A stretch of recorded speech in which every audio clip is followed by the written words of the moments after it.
Now, Iran is on the edge, Iran on the boil. Angry protesters on a rampage in Iran at this point.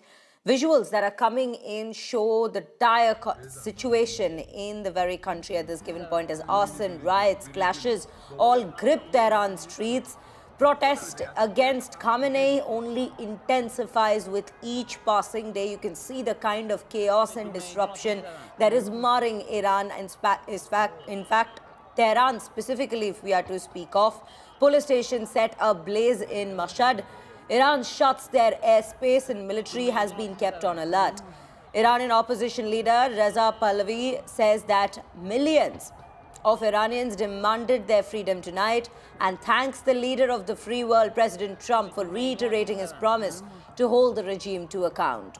This is the current situation in the country. Remember, it began as a protest against the economic crisis in the country, but slowly has been intensifying and escalating with each passing day. And the visuals on your screens, night after night, these are the kinds of protests that we are seeing take place in the country. Let's quickly take a look at some of the reactions that's been coming in from Iran before we proceed with a discussion on the same.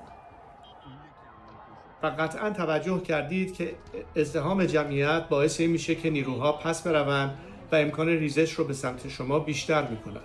بنابراین مهم استش که این انضباط و گستردگی رو حفظ بکنیم. من اولین فراخوان خود را امروز با شما در میان میگذارم و از شما دعوت میکنم که این جمعه و پنجشنبه 18 و 19 دی ماه را سر ساعت 8 شب همگی چه در خیابان‌ها یا حتی از منازل خودتون شروع به شعار سر دادن بکنید. در نتیجه بازخورد این حرکت‌ها من فراخوان‌های بعدی رو به شما اعلام خواهم کرد. Rohit Sharma joining me on the broadcast with more details on the current situation in Iran. Rohit, a very good morning to you. Let's understand one thing. With each passing day, it seems with the escalating protest, regime change might actually become a reality in the upcoming times in Iran. Would you say that? Well, look, first thing first, good morning, Shreya. Yes, look, President Trump has come out and said he does not want any violence against the protesters. Now, this was the 12th day in a row we've seen such protests. Now, today, it kind of widened across Iran. We saw the protests in west and east and north and south. There are reports about 36 people that are probably dead, 2,000 that have been arrested. And we've seen, President Trump today again reiterated his position. He went on a show and said that, he's watching it very closely and he's not choosing the harsh words, but Iran will have to pay. So I think essentially what is going on is America is closely watching what's going on over there. We've seen both leaders from Republican and Democratic side asking Iranians to go and liberate themselves. And some people even calling this is the revolution that should have happened in Iran years ago. Also, a little background. I mean, America has suffered, a massive diplomatic defeat in a way back in 47 years ago when there was the standoff with hostages. Jimmy Carter was the president back in the day. So I think for 47 years, America has been dealing with a hostile regime in Tehran. And this could be one of those things that U.S. is actually on the record encouraging the people to go out and protest and possibly seek a regime change. And just now, Shreya, and I should probably break this news, CENTCOM has said, they've issued a statement saying they're watching very closely what's going on in Iran and the anti-regime protests in Tehran. The U.S. will be watching very closely the Friday prayers tomorrow across Iran and how the regime responds. So this is coming from a very deep source in CENTCOM. So essentially, I think America is making the world know that America and CENTCOM, again, this is not a politician. CENTCOM is saying that they are closely going to watch this tomorrow. So I think they're all makings of a big revolution and possible regime change. But we also have to caution everybody, this is not, this is not Taliban of 2001, right? This is Iran. They have a lot at their disposal that they can do. So they will probably try to wait it out. They will try to test the patience of protesters, maybe exhaust them, maybe arrest them. We've already seen how they've cut down internet and blackouts in cities. Even landlines are down. So we'll have to wait and watch how Iran responds. But the U.S. definitely wants a regime change, and they're encouraging it. Not only President Trump, but both leaders of both the parties are openly saying, including Secretary Mike Pompeo, who was Trump's Secretary of State in his first administration, saying this could be a beginning of a new Iran. The beginning of a new Iran. But yes, Rohit, when we're speaking of the role that the United States has to play in this entire situation, we're speaking of an economic crisis which led to the very protests to begin in Iran.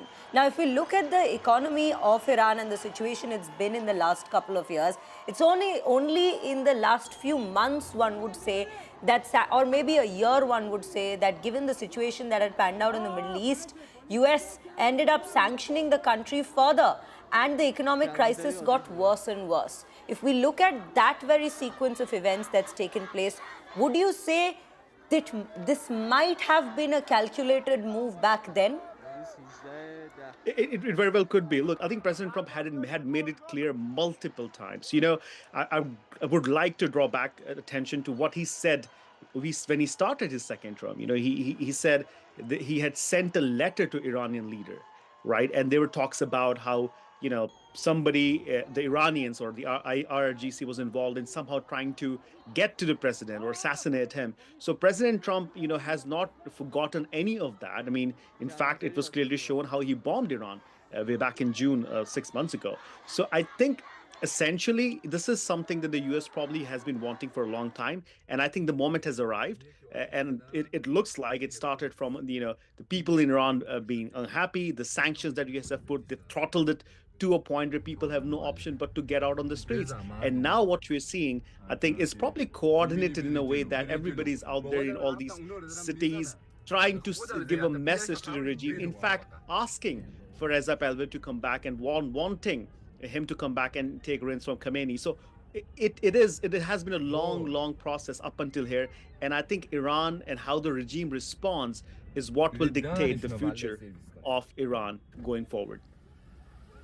One thing is very clear, this particular protest that's taking place in Iran currently, it's not like the usual kinds we've seen in the last couple of years. Even if we speak of Mahsa Amini and the kind of protest that had come out during her time and how the people had come out to the streets to support her cause, this particular situation seems much more dire and much more intense at this given point of time, with people even comparing it to when protests were first seen in 1978 and the regime change then finally took place in 1979.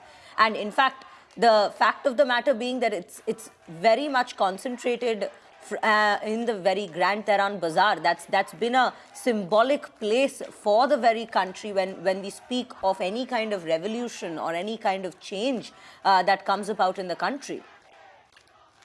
Reminds a lot of people about the Arab Spring and what we saw during that time. Again, now you mentioned 1979, absolutely. And I think in a way, this moment had been, bubbling for a while. I remember perfectly in 2008, 2009, there was some similar protest in Iran. And President Barack Obama did not want to, openly encourage that. We had seen some during President Biden's administration too. But this is a different president. President Trump clearly stating that if protesters are hurt, if there's violence against these protesters, then he will come hard at Iran. So I think this is definitely a historic moment. Now, what happens after this depends on how US chooses to respond. CENTCOM clearly saying they're monitoring, they're not changing their position. Again, for everybody, CENTCOM is the US Central Command. They've positioned themselves in the area. Israel has come out and they're looking at this very closely too, because Israel would be very happy if Khamenei is gone. So we'll have to wait and watch how this all turns out.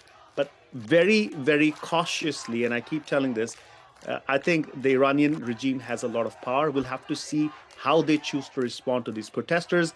Would they go back to how they, sort of were able to win over these protesters by violence, by arrests, by doing things what they're doing right now? Or would they end up eventually giving up if the US or Israel gets involved? Right, Rohit, do stay with us.